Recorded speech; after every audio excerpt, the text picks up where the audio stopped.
hello, quilting friends, and happy Feature Friday, everybody. Thank you guys so much for joining me today. I appreciate y'all being here in my sewing studio with me.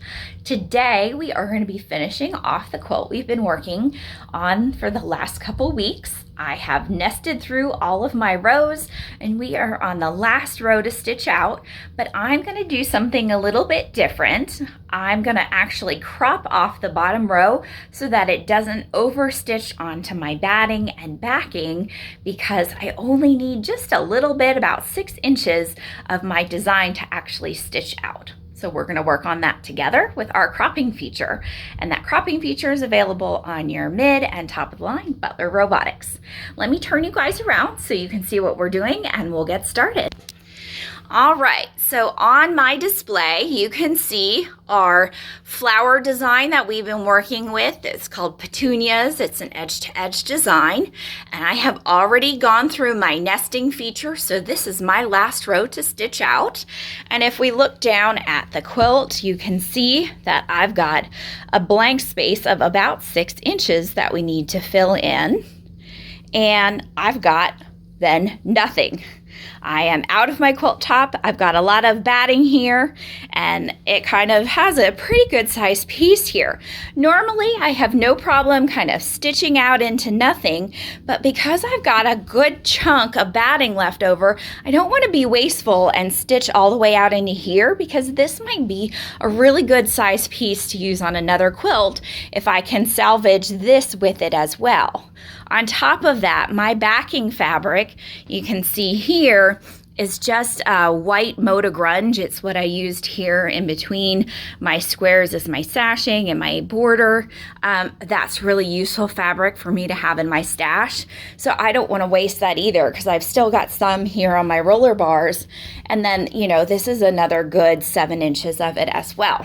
So we are going to crop off the bottom part of our design so we only stitch out what we need to fill in here on our quilt top, and it doesn't stitch out here into our batting and backing too much.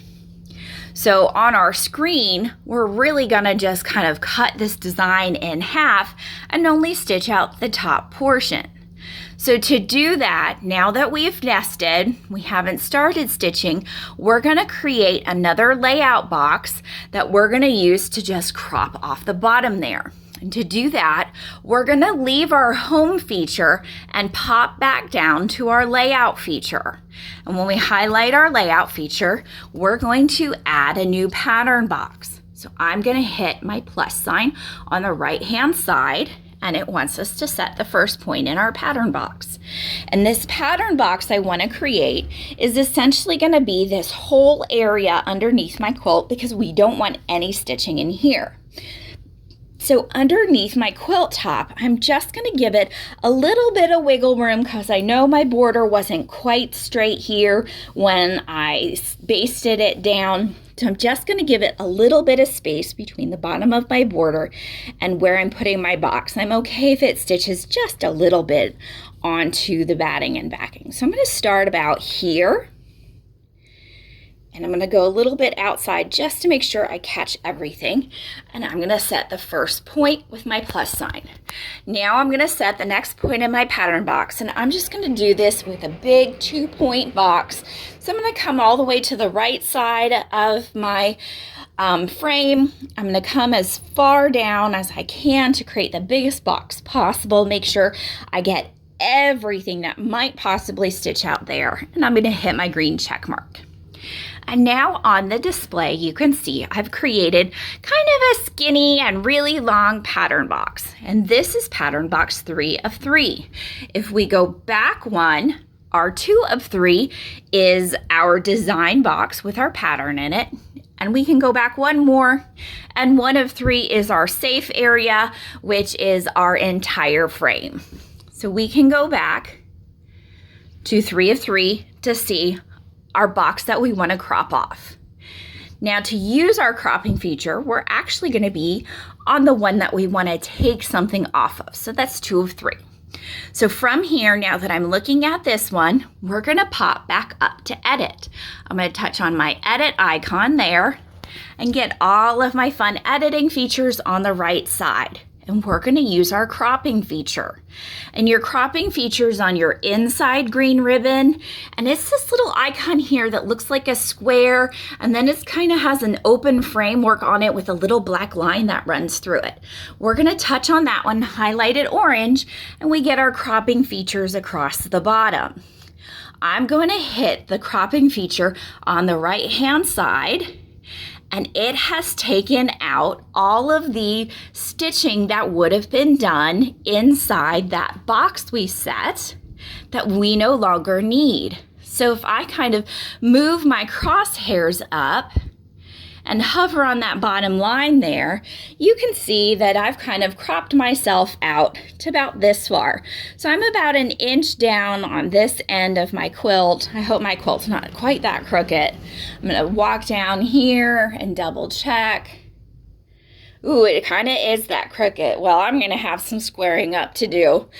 So it's gonna stitch just outside my quilt top and cut off so that I'm not stitching out into all of this batting and backing. Now where it's cut all of the designs, you can see I've kind of got my ends there from the little squigglies. Some of my flower petals are cut in half. There's going to be a stopping point in all of those places. My robotics machine is going to want to stop and tie off and have me cut my threads and start all over again. That's going to be very tedious and time consuming to cut when I'm going to trim all of that off when I square my quilt up. So I'm going to go into settings over here on the left. It looks like your little gears. And then I'm going to go into my parameters tab. And when I open my parameters tab, if we come over to the right half of the screen, I have my jump stitches. I'm going to put in jump stitches, so though I may have to do some tying off, I'm not going to have to clip my threads, pull my bobbin thread back up to the surface and go through all that. It's going to jump from stitch to stitch for me with some tie-offs in between at least, and I'm not going to have to do quite as much work. I'm going to put some pretty big jump stitches in here because this is a pretty open pattern so that it travels across my quilt top for me. And if I do have to tie off and pull my threads up to the surface a few times, I'm okay with that. So what I did here is my jump stitches are set at 0. If I touch on the box next to it, I do get a keypad where I can put in a number of how far in inches I'm willing to let my machine travel with the thread still attached to my quilt before it will ask me to cut it. This time, I'm going to let it go pretty far, and I'm going to say 12 inches. Normally, I do about 6, but because this is a pretty wide open quilt, I'll let it go pretty far this time. So I'm going to put 12 in here and hit my green check mark, and now you can see over here on the side next to jump stitches, it says 12. So we're set here. I'm going to just hit edit real quick, double check that everything looks okay, and then I'm going to go to home and we're going to stitch this out. My needle is engaged because I had been stitching my nesting rows before this, and this was my very last one. I'm going to hit my green skittle, double check that my needle is in the up position, and then I'm going to touch my green check mark, and we're going to move to this little green dot there on the screen. My starting point changed location because we cut off half of our pattern. So we're going to be starting in a different place. So let me grab my little thread tail here. It wants us to do our single stitch, so I'm going to needle up, needle down, and touch my green check mark on the screen. It wants me to pull my bobbin thread, so I'll just move my machine out of the way. Ooh, that is a tiny little tail there. Got it. So I've got both my tails, and I'll hit my check mark. We're going to recenter into place. And it wants me to cycle my needle to lock my stitches. I'm going to go ahead and do that, but because I'm out in my batting, I don't necessarily have to. I'll hit my green check mark, and then we're going to get started. So I'm going to turn my stitching on my long arm and touch my green check mark on the screen, and off we go. And I do have my robotic system turned down to 20. You can see that here on my screen. I told y'all in another video that my thread was misbehaving because it's very slick and very thin, and it was giving me some problems. So I turned it down to 20 here on my speed control on my robotics, and I have not had thread break issues since then. So I think I was just running a little too fast for the thread that I was using. So it's going to continue to stitch on, and when it gets to a point where it's going to stitch a pattern off my edge here, it's going to do my tie-offs and then jump stitches. So I'm trying to see if we can get to a point there together where we can watch that happen. I know this is stitching a little slow, but at least it's a little bit quieter when it's stitching slow. I have a very noisy long arm machine. Sometimes I know when we're stitching together it can be loud for you guys. But since it's running a little bit slower, I don't think it's quite as noisy.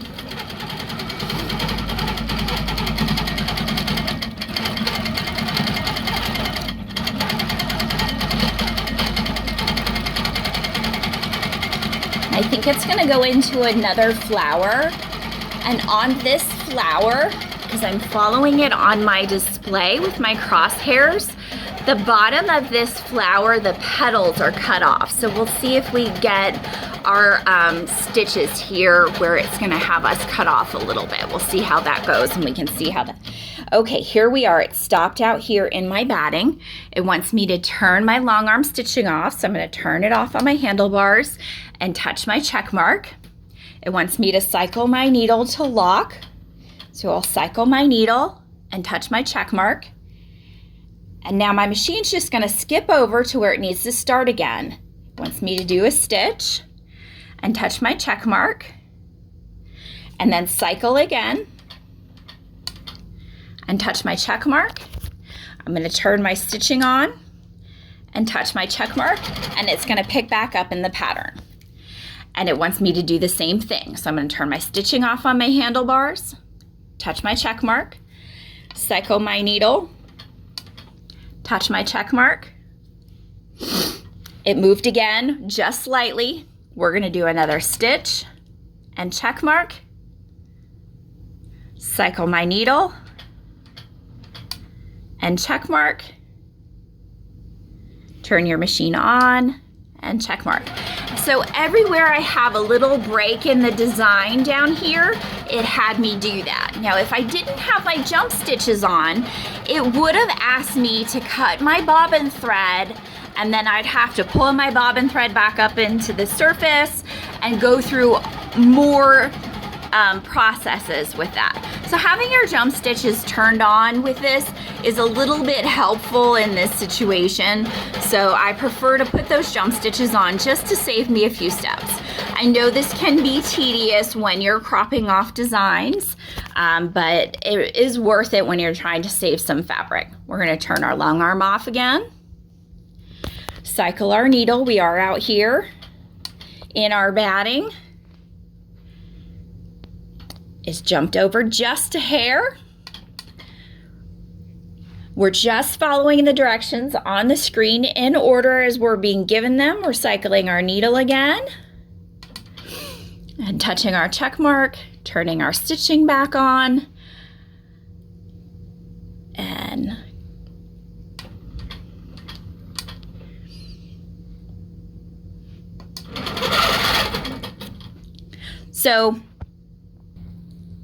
So y'all get the gist of it. I'm gonna let this continue so that you guys don't have to watch me press my buttons one after another. But when you're using your jump stitches, after you've cropped off a design, you'll have to go through a series of turning your stitching on, cycling through your needle, pulling your bobbin thread up sometimes if you have a long jump to go through, and you're going to continue following the directions on your prompts so that way you are jumping from place to place where it has cut your design off. I'm going to finish through the cycle and we'll get to the end of the quilt so that you can look at it. I'll be back with you in just a few minutes. I want to jump in here real quick and show you, now that I've done a couple of passes of the design, how some of the long jump stitches look. I'm going to round. So we've got this little one down here you can see on my finger, but there's also a really long one here. And I'm about at a pass where it's going to do that again. And I want to show you the machine just taking that jump stitch. So I'm just going to cycle through here real quick, and it's going to do its thing. Let me get to the point where it's going to take it to jump. There we go.